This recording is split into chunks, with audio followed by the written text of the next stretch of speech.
You were born in America, correct? Yeah, born in America. Even yes, though sir. you're born in America, you still go out your way to learn about your culture out there in Haiti, correct? 1,000%. 1,000%. So there's a content creator out there in Texas, Nino America, Uh-huh. who he's a Trump supporter, and pretty much he completely denounced, like he went on video and said he denounces his brown skin, right? And he pretty much made a statement saying, like, I live in America, my family were from Mexico, but we not from there nowhere. We live in America, and anything they got going on, that's not my problem. So do you frown upon that? Him not digging into his roots and his culture? Yeah, because if you don't get into your roots, you're never going to understand yourself. Like, the deeper I get into my roots, the better I understand why I am the way I am, what makes me I understand myself through looking at the past, right? Job 8:8 says, prepare yourself for the search of your fathers. So you need to delve into that familial history in order to understand. Like, when I take a look at my family history and I look at what happened just in my experience, my dad, my brothers, me, it's history repeating. That history is going to repeat itself. There's nothing you can do about it. So you're better off educating yourself on that history so you're prepared for it when it comes, as opposed to saying, hey, I denounce my brown skin, we're American. That America is made up of all kind of people. So how are you just going to denounce your brown skin when brown skin is a contributor to America, and America is on pace to being predominantly brown in the next 25 years anyway?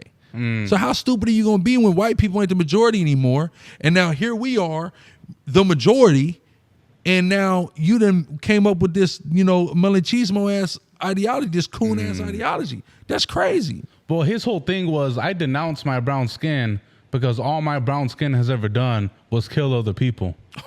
That was his reasoning behind it. I said it before, I say it right now. I denounce my brown skin. You hear me? I denounce my brown skin. I don't see after the flesh. The Bible says, I know no man after the flesh. All this flesh wants to do is murder, destroy, kill, lust, lie, cheat, everything. I put no trust in this flesh. I put no pride in my flesh. I don't care what color I am. I don't care what color you are. And that's cute, I feel it, because we do kill each other.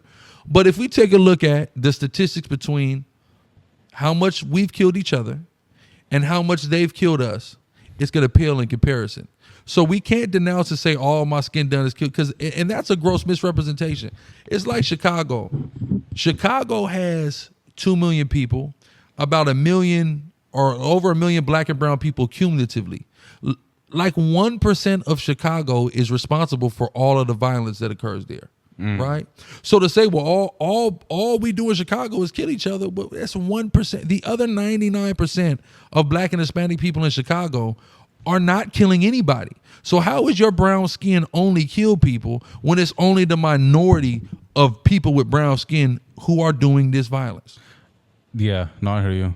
It's definitely dangerous to generalize the whole group of people just based off a small fraction. For sure. Yeah. Because the average person you see, like what corporate America does, right? With minorities. All blacks do this. All Mexicans do this. You know? Even like with a lot of this controversy that's around, like what you call it, like the local radio here in LA, and people are like, oh, why isn't there no black voices? Now they're only putting Mexicans. Well, the corporation is looking like the Mexican population is swelling, so this is who we want to cater to, and this is how we cater to them. It's corporate, just thinking that this is how all of these guys are. The ones who want to listen to English music, this is what they want to hear. These are the voices they want to hear. These are so it's that generalization is very dangerous, because the average Mexican person I know is a hardworking person, a person who enjoys food, enjoys a good time, is not a murderer, is not a rapist, is not a drug dealer. So to put that, like I said, like in pop culture in America, every Mexican is either a SA or a cartel member or a maid. These aren't the only things that Mexicans do, right? So those generalizations are very bad, because a guy like Nino America, he buys into it and believes that about himself, and now when he's looking at himself in the mirror, he don't love himself. Do you feel like he's a victim of the propaganda that America pushes? He's a victim, and the brother's very weak-minded, because to fall for that, to know your experience, to know what you know, and to fall for that level of indoctrination negatively about your own people, that shit is crazy, bro. It's crazy, for sure. You feel like it's definitely a form of self-hatred? For sure. That brother hated to say I denounce my brown skin, you hate your damn self, bro. For sure. And he got to get a hold of himself. Can people like that be saved? Yeah, I think, but they got to go through the mental transformation. The same way that the gangbanger can be saved. You know, that's kind of my area of expertise. I love to reach out to the streets because I come from the streets.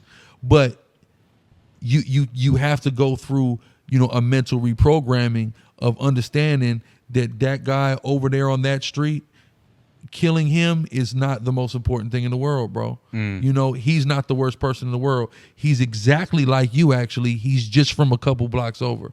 You know, so that it just takes some mental reprogramming. So hopefully that brother comes around and finds his mind, for sure. The same way Nino America or a gang member can come back, is it the same way a PDF can come back, like a Marvelous? Keep it a buck. A PDF, I don't know. And the reason why I say a PDF, I don't really think so, is because the scriptures speak about people being given up to vile affections for their ultimate destruction. So people who have been given up to behavior that vile, that evil of messing with kids, they're not fit for salvation at all. They are made to be destroyed, for sure. For sure, I would believe so.